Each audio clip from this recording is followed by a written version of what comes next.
Hey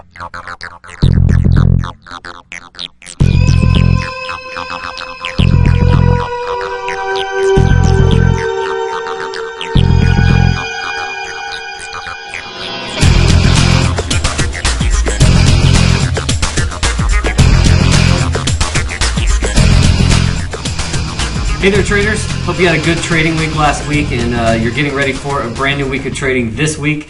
By the way, be sure and check out the index review video that I've got for this weekend as well, pointing out some important notes about the major indices. We know that influences individual stocks, but speaking of individual stocks, I wanted to just walk you through last week's trades that I took over at the site at thestockbandit.com, and these are the trades that I highlighted for the member area the night before.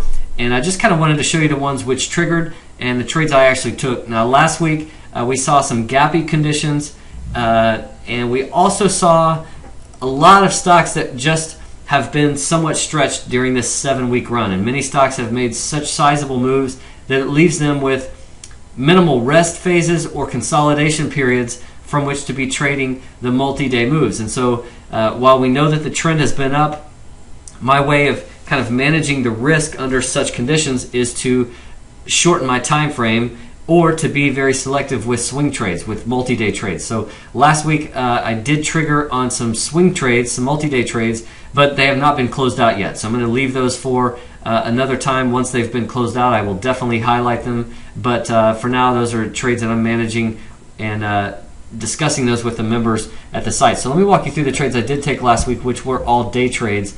And it was an okay week, not a great week. Let me just walk you through them one at a time. Up first was this Children's Place, PLCE, and we saw that this stock had been really struggling of late. In recent weeks, it's been kind of working its way lower.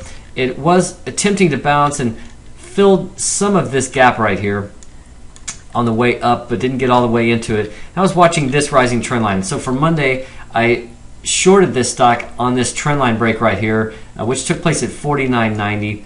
And let me actually flip over to the 15-minute chart, and this is Monday's day over here on the left. So if you're not watching this video in full screen and on the 720p setting, go ahead and shift over to that. You'll get much better quality. But essentially this thing triggered right here as it broke that rising trend line, and it moved lower to the tune of about 60 cents before it ultimately reversed back up. The spiders and the Qs had already started to fill their morning gaps, which really indicated, that some gains should be booked, or that stops should definitely be tightened on that one. So that one worked okay, not a great trade. Another one was XEC, which I took on Monday. Here again was a short sale. This thing had broken through multi-month support and then had consolidated beneath that support zone you see right in here. So I was looking for kind of some continuation to the downside, and on Monday this thing started lower as it broke this support at 56.80. It went about 93 cents. So almost 2%, and then it turned back up. Let me show you the intraday chart here, and you see that trend line was broken right there. So we saw just a nice swift move lower, but here again the market had reversed higher, so that was just an indication to be more aggressive in booking some profits. But almost $1 that thing went, and then ultimately I stopped out here for about a 40-cent winner as this thing reversed back up during this stretch. So this thing has moved lower, started consolidating, and then once it kind of started pushing through that zone on the way back up, it was in keeping with the market rallying. I really just felt like it was time to exit, so booked a small gain on there. Groupon, this is a setup that obviously looked poised for some kind of upside, with the focus on the week being on the social media stocks with the Facebook IPO filing, and many social media stocks ran. This thing ultimately went considerably higher, but I listed it Sunday night for a trade on Monday through this trend line right here, just looking for a day trade because it had considerable resistance here, not too far overhead, but that looked to be a zone this thing might could head toward for a single day type of move. It triggered, went long through $20.30. That was right in here, and then this thing ultimately turned back around and stopped me out. So I got out for a 1% loss, 21 cents I gave it, and got stopped out. And this thing ultimately moved higher later in the week, but it didn't go on Monday when I had listed it for a trade. Another one was on Tuesday, and this was in this TripAdvisor, TRIP, stock that I've actually listed a couple times here. I was watching this multi-day resistance here, and just looking for a push through to a new high in this stock. So went long this trip at 32.40.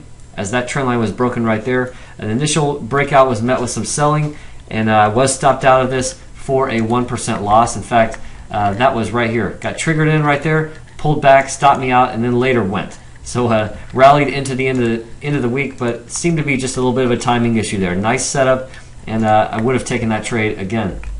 Another one I took on Tuesday was this KORS, K-O-R-S, which went long through this trend line break. Was looking for a break of this resistance zone, just kind of looking to trade the initial breakout through the $30.75 level. That was right there. Let me show you the intraday chart here, and you can see that that level, if I just draw that across, this right here is Tuesday's session. These vertical lines mark the start and the end of Tuesday's session. But as this thing pushed through $30.75, I went long. It kind of flip-flopped around, but initially this move right here took it 2% higher, and really this was just kind of in parabolic fashion. So that was a real nice trade right there.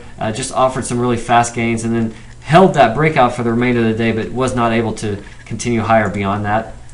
Another one I took was on Wednesday. This was an open table, and was just looking through the 49 level for a breakout here, as that resistance level had been in place for the last couple of weeks. So on the intraday chart, let me show you what that looked like. This thing broke through that zone right there and made a quick move higher of $1.50. So that was a 3% move in under 90 minutes time. So really nice trade there, and the market gapped higher on this particular day. So I had several other trades I was looking to make, but this was the only one that I took on Wednesday.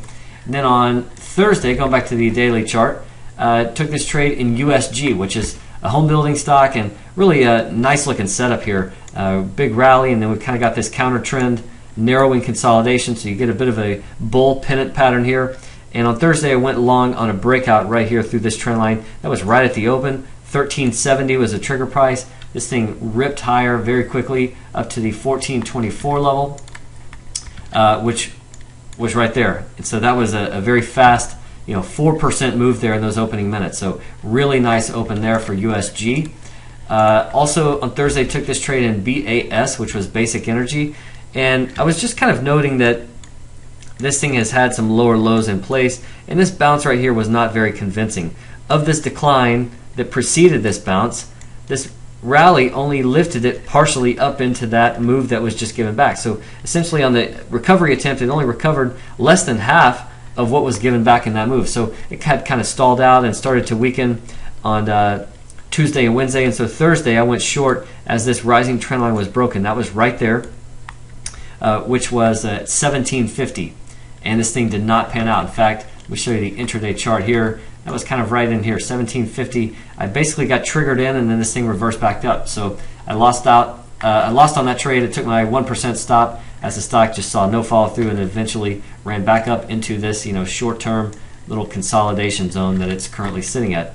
Then finally on Friday I took one trade, which was this IOC. Again, very clean pattern. This thing may still have some upside left in it, but for now it's kind of hesitating. Friday I was looking to get long through this descending trend line, the upper trend line of this little triangle pattern. And again, this is a stock that's rallied and rested and rallied and rested.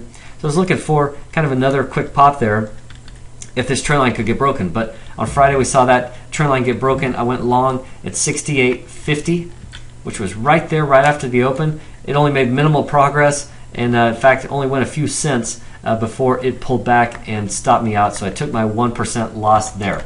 Again, it was just kind of a so-so week. There were a handful of good trades. There were just a few stop outs, and then there were some trades that just didn't do a whole lot. So it's kind of a blah week, and that's okay. Sometimes the market gets very stretched like it is right now, and the best way to kind of manage risk is to shorten time frames. That's just my trading style. So again, I've got a couple swing trades on as well that I will discuss later once they've been closed. But for now, those are reserved for members in the member area at thestockbandit.com. So I will just kind of leave those alone for now. But I hope this gives you some insight into the trades I'm taking right now, the types of setups I'm taking, and hope it's been a nice weekend for you. Make the most of the trading week ahead.